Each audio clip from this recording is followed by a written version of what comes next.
उनका दिल्ली का विजिट, वो भी इतना तवील, आपके ख्याल में एजेंडे का ऐलान नहीं किया गया, तो असल एजेंडा क्या है अफगानिस्तान का इंडिया विजिट? पीओके पर एक तरफ से बहुत बड़ा अल्टीमेटम दे दिया है और ये इंडिकेशंस अफगानिस्तान ने दे भी दिए। तो आई थिंक ये संजीदा है मसला। पीओके जो है उसका बॉर्डर लगता है अफगानिस्तान के साथ, और हमने बोल दिया कि पीओके हमारा है, और अफगानिस्तान ने बोला वी एग्री विद यू। सबसे पहले आपको बताएं, अमेरिकी सदर ने चीन पर 100% टैरिफ लगाने का ऐलान कर दिया है। सदर ट्रंप ने कहा चीन से दरामदात पर 100% टैरिफ का निफाज नवंबर या इससे भी पहले होगा। India upgrades it's ties with the Afghanistan Taliban, says it will reopen Kabul embassy। India अपनी एम्बेसी खोलने जा रहे हैं, अपने मिशंस को वहां पर बढ़ा रहे हैं। इंडिया ने उन्हें कोई 40-50 एम्बुलेंसेज भी दे दी हैं। इंडिया उन्हें स्कॉलरशिप्स भी दे रहा है। इंडिया वहां पर यूनिवर्सिटीज भी बनाने जा रहा है। अब दोनों के इंटरेस्ट जो है इकट्ठे हो गए पाकिस्तान को लेके, अगेंस्ट पाकिस्तान, और इसलिए अब उठ के चले गए हैं वहाँ, और वहाँ उनकी खातिर हो रही है, और हर किस्म की चीज़ ऑफर हो रही है, एम्बुलेंसेज ऑफर हो रही हैं, और हथियार भी। ऐसे में भारत सरकार की ओर से अफगानिस्तान को निकटस्थ पड़ोसी बताना, पीओके की स्थिति पर पाकिस्तान की आंखें खोलने की एक कोशिश मानी जा रही है। इंडिया वहां पर हेल्थ केयर के जो इंस्टीट्यूशंस हैं उन्हें भी बिल्ड करने जा रहा है।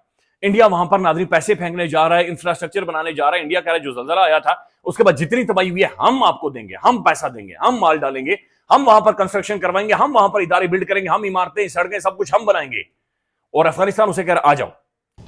Afghanistan agrees, POK belongs to you. नमस्ते दोस्तों, जय हिंद।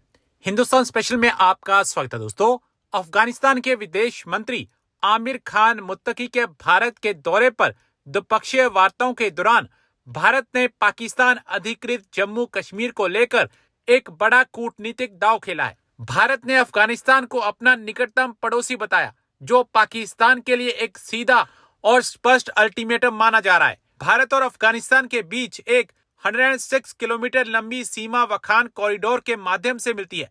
ये अत्यंत महत्वपूर्ण सामरिक क्षेत्र है।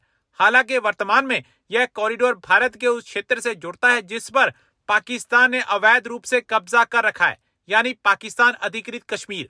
विदेश मंत्री एस जयशंकर ने मुत्तकी से बातचीत के दौरान अफगानिस्तान को निकटतम पड़ोसी कहकर इस बात को फिर से उजागर किया है कि पीओके भारत का अभिन्न अंग है और पाकिस्तान ने इस क्षेत्र पर अवैध कब्जा कर रखा है, जिसके कारण दोनों देशों के बीच सीधा संपर्क बाधित है। पीओके जो है उसका बॉर्डर लगता है अफगानिस्तान के साथ, और हमने बोल दिया कि पीओके हमारा है, और अफगानिस्तान ने बोला वी एग्री विद यू। क्या बोला? दोबारा बोलता हूं, Afghanistan agrees, POK belongs to you, and secondly जो अफगानिस्तान का बॉर्डर है वो भारत के साथ लगता है। Game over for Pakistan. अब हमने किया कैसे? पहले तो हमने बोला कि देखो, जब भी हम डिप्लोमेसी में बात करते हैं या बिजनेस में बात करते हैं, हम देखते हैं कि दोनों की कॉमन ग्राउंड क्या है। तो कॉमन ग्राउंड ये निकला कि अफगानिस्तान भी दुखी है एक जानवर से, हम भी दुखी हैं, और हमने यूज किया वर्ड क्रॉस बॉर्डर टेररिज्म। ये हमारा शेयर्ड थ्रेट है।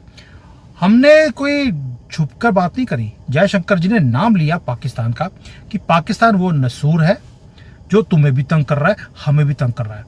और जो मुताकी है, यही जो ये फॉरेन मिनिस्टर आया है अफगानिस्तान का, उन्होंने बोला कि पहली बात ये है कि yes we both have a common enemy, but Afghanistan हम कभी भी अलाउ नहीं करेंगे कि अपनी धरती को भारत के खिलाफ यूज किया जाए।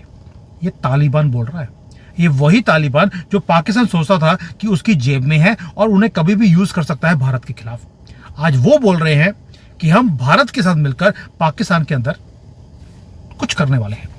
चार तरफ से पाकिस्तान को घेर लिया गया है। मैंने कल भी बोला था और दोबारा बोल रहा हूं, बिना प्रूफ के मैं कोई बात करता नहीं हूं। और आज जो मैंने कल बात किया था, आज इंडियन मीडिया उसको पिकअप कर रहा है। क्यों?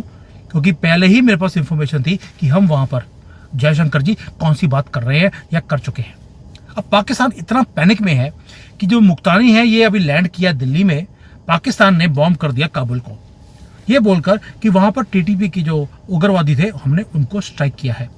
लेकिन जियोपॉलिटिक्स में कोई भी चीज अचानक नहीं होती है, टाइमिंग बहुत इंपॉर्टेंट होती है। और टाइमिंग ये थी कि डेस्परेशन है पाकिस्तान के अंदर, और एक मैसेज दिया गया अफगानिस्तान को, don't come too close to India. ये चीख कर बोल रहे हैं वो। और ये बोलना शुरू कर दिया कि अफगानिस्तान जो है वो अभी भी हमारा कंट्रोल अफगानिस्तान के अंदर पूरा है, please do not cross the red line.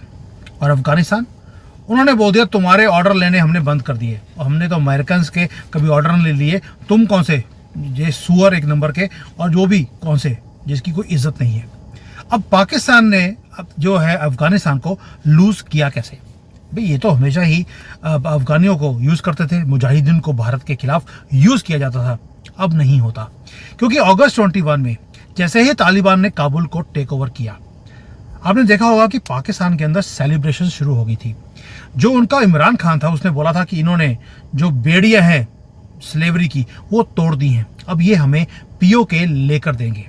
क्योंकि पाकिस्तान को हमेशा लगता था कि हम कुछ भी करते रहें, धोखा दें अफगानियों को, अमेरिका को बताएं कि भाई तालिबान के लोग कहाँ बैठे हैं, वहाँ से डॉलर लेकर ये अफगानियों को मरवाते थे। इनको लगता था कि अफगानिस्तान तो बेवकूफ़ लोग हैं, ये तो हमारी पॉकेट में है। यही गलती पाकिस्तान ने करी, यही गलती उन्होंने बांग्लादेश के साथ भी करी थी, तभी बांग्लादेश अलग हो गया था। लेकिन जो ये तालिबान है ये वो 90s वाला तालिबान नहीं रहा। दुनिया के वर्ल्ड पावर्स के साथ बैठकर वो नेगोशिएट करते हैं आज की डेट में तालिबान के बारे में, टेररिज्म के बारे में, इकोनॉमिक अफेयर्स के बारे में। जयशंकर जी के साथ मीटिंग कर रहे हैं भैया, तो आप समझ सकते हैं कि वो अब इवॉल्व हो चुके हैं। अब रियलिटी आ गई है पाकिस्तान के सामने, और पाकिस्तान के सामने रियलिटी आने का मतलब है कि हमारे अजीत डोभाल जी ने भी कोई काम किया है। पहली बात, अजीत डोभाल जी का काम था कि पाकिस्तान की फॉल्ट लाइन को यूज किया जाए। ड्यूरेंट लाइन का डिस्प्यूट उजागर होना शुरू हो गया। अफगानिस्तान ने बोल दिया हमें ड्यूरेंट लाइन मंजूर नहीं है, हम अपनी जमीन वापस लेकर जाएंगे।